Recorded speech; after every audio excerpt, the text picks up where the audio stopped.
Assalamualaikum warahmatullahi wabarakatuh. Waalaikumsalam warahmatullahi wabarakatuh. Pertama, marilah kita bersyukur kepada Allah Subhanahu wa taala. Kemudian selawat dan salam selalu tercurahkan buat baginda Nabi besar Muhammad sallallahu alaihi wasallam.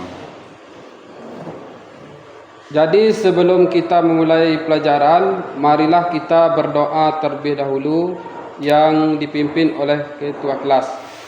Kepada ketua kelas kami persilakan. Baik teman-teman semua, sebelum kita belajar, marilah kita berdoa. Berdoa dimulai. Bismillahirrahmanirrahim. Rabbi israh li sadri wa yassir li amri wahlul 'uqdatam min lisani yafqahul qawli. Rabbi zidni ilman warzuqni fahman walhamdulillahirabbil alamin. Sebelum kita memulai pelajaran, marilah kita untuk penyegaran dan kita lanjutkan kepada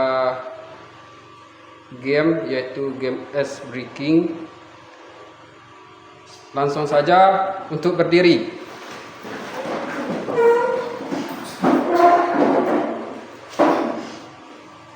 Siap? Siap. Jadi kita permainan panjang pendek.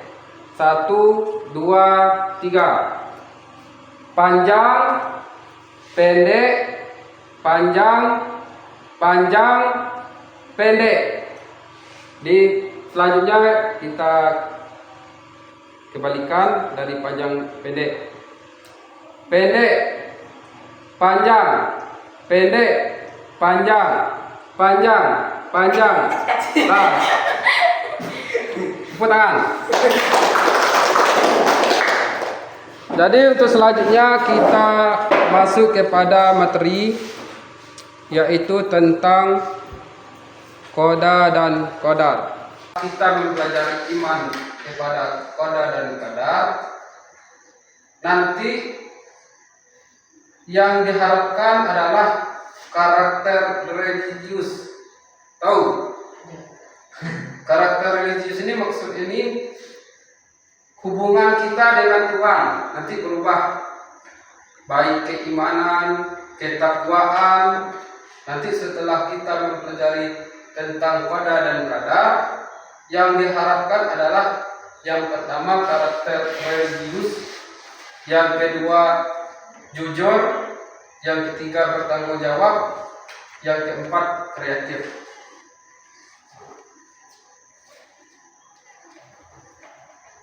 Nah, selanjutnya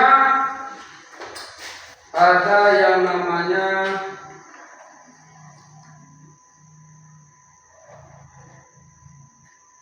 ini sudah. Ini ayat An-Nisa, surat An-Nisa ayat 78 tentang qada dan qadar. Itu ada jodoh, kematian, rezeki, dan bahagia, celaka. Semua itu merupakan ketentuan Allah Subhanahu wa taala terhadap seluruh makhluknya yang tidak dapat diganggu-gugat atau diprotes.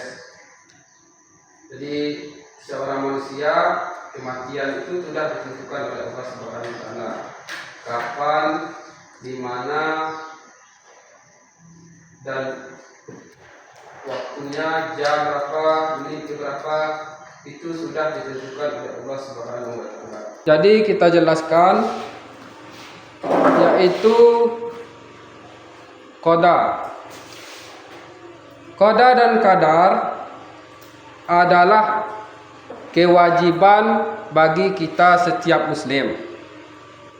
Apa itu qada? Qada adalah ketetapan, ketentuan Allah yang telah ditentukan sejak zaman azali. Tahu zaman azali? Dah. Zaman azali itu adalah zaman yang belum ada segala sesuatu selain daripada zat Allah. Jadi sebelum adanya segala sesuatu, belum adanya bumi, belum adanya gunung, belum adanya manusia, itu disebut dengan zaman azali. Jadi kalau menurut istilah, qada ialah keputusan atau ketetapan Allah terhadap semua makhluknya atas segala sesuatu yang akan terjadi di dunia ini. Misalnya, kapan kita mati? Jam berapa kita akan mati? Itu sudah ditentukan oleh Allah. Tidak dapat dirubah sedetik ataupun 2 detik. Jadi kalau qadar Allah ini itu telah ditulis, telah ditentukan oleh Allah sebelum kita lahir di dunia ini. Kemudian setelah qadar itu ada qadar.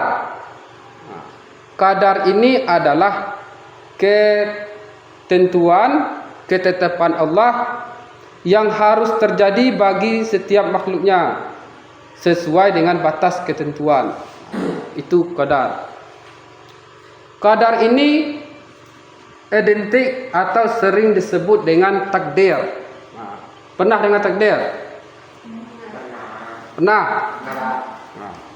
Jadi takdir ini misalnya kita hari ini ke sekolah, itu sudah takdir. Kita jatuh sakit, itu sudah takdir. Jadi takdir itu terbagi menjadi 2. Ada takdir mubram. Tetap.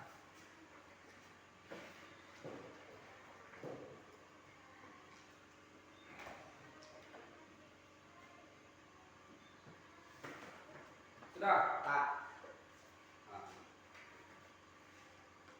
Jadi apa perbedaan antara takdir muallaq dengan takdir mubram? Takdir muallaq itu takdir yang bisa dirubah, yang dapat dirubah. Contoh, kalau kita ingin dapat juara, bisa dirubah atau tidak? Bisa. Bisa dengan rajin belajar.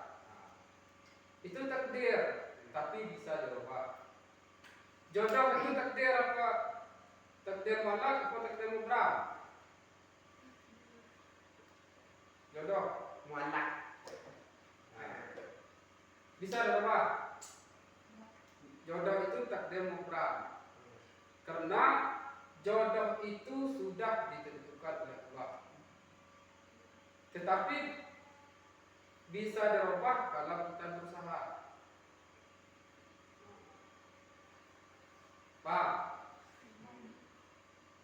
Kemudian contoh lain, contoh takdir muallaq, takdir yang dapat dirubah, misalnya orang yang miskin menjadi kaya.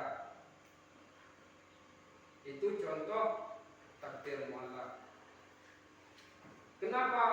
Karena orang yang miskin rajin bekerja itu bisa menjadi kaya, bisa dirubah. Seperti firman Allah dalam Al-Quran, Allah tidak akan merubah nasib suatu kaum kecuali kita sendiri yang akan merubah nasib. Misalnya contohnya belajar. Kalau kita tidak mau belajar, Allah tidak akan merubah kita menjadi pintar. Kalau kita ingin pintar, kita harus belajar. Kemudian ada takdir yang tidak dapat dirubah. Itu takdir apa? Takdir mubram. Contohnya kematian. Orang yang terlahir dengan rambut yang lurus, dengan rambut yang keriting, itu sudah ketentuan, itu tidak dapat dirubah. Warna kulit, itu tidak dapat dirubah. Warna kulit seorang yang terlahir hitam, putih, coklat, itu sudah ketentuan. Kemudian contoh lain, takdir muallaq dan takdir mubram. Misalnya orang yang sehat, orang yang sakit menjadi sehat, itu takdir muallaq, bisa dirubah. Artinya ada usaha yang dilakukan oleh orang tersebut, tetapi bisa dirubah kalau kita berusaha. Paham? Kemudian contoh lain, contoh takdir muallaq, takdir yang dapat dirubah. Misalnya orang yang miskin menjadi kaya, itu contoh takdir muallaq. Kenapa? Karena orang yang miskin rajin bekerja itu bisa menjadi kaya, bisa dirubah. Seperti firman Allah dalam Al-Quran, Allah tidak akan merubah nasib suatu kaum kecuali kita sendiri yang akan merubah nasib. Misalnya contohnya belajar. Kalau kita tidak mau belajar, Allah tidak akan merubah kita menjadi pintar. Kalau kita ingin pintar, kita harus belajar. Kemudian ada takdir yang tidak dapat dirubah. Itu takdir apa? Takdir mubram. Contohnya kematian. Orang yang terlahir dengan rambut yang lurus, dengan rambut yang keriting, itu sudah ketentuan, itu tidak dapat dirubah. Warna kulit, itu tidak dapat dirubah. Warna kulit seorang yang terlahir hitam, putih, coklat, itu sudah ketentuan. Kemudian contoh lain,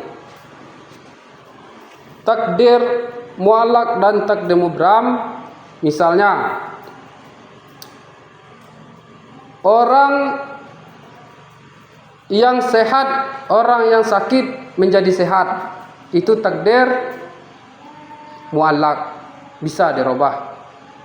Artinya ada usaha yang dilakukan oleh orang tersebut. Orang yang sakit berobat misalnya ke dokter, itu bisa menjadi sehat. Itu disebut dengan takdir apa? Muallaq. Takdir muallaq. Kemudian ini ada dalil-dalil nakli, artinya dasar hukum kita beriman kepada qada dan qadar. Yang pertama ada surat Al-Qamar, yang artinya sesungguhnya kami menciptakan segala sesuatu menurut dari ukuran. Jadi Allah itu memberikan rezeki kepada kita sudah tertakar dan tergantung atau tertunda. Contohnya rezeki, orang yang miskin menjadi kaya, orang yang sakit menjadi sehat. Kemudian untuk mengetahui takdir itu harus ada usaha atau ikhtiar. Ikhtiar atau ikhtiar? Tahu? Ikhtiar artinya sama dengan usaha. Ya. Setelah berusaha ikhtiar lahir, ikhtiar batin, kemudian itu berdoa kepada Allah Subhanahu wa taala. Kesimpulan, ikhtiar suatu titian yang harus dilalui untuk tahu takdir Allah yang ditetapkannya pada diri kita. Kemudian lanjut,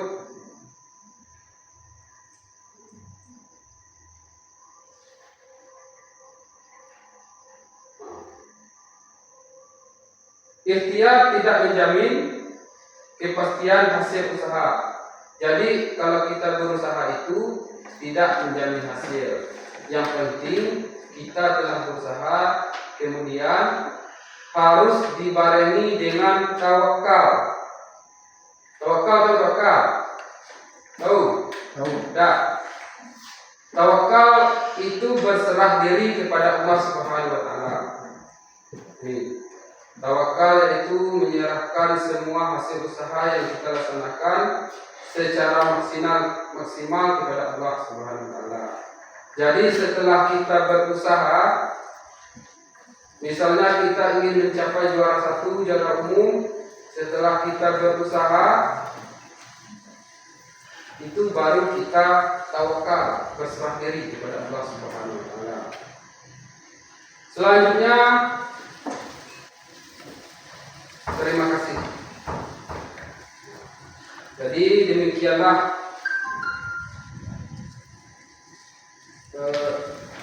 mata pelajaran kita pada siang hari ini.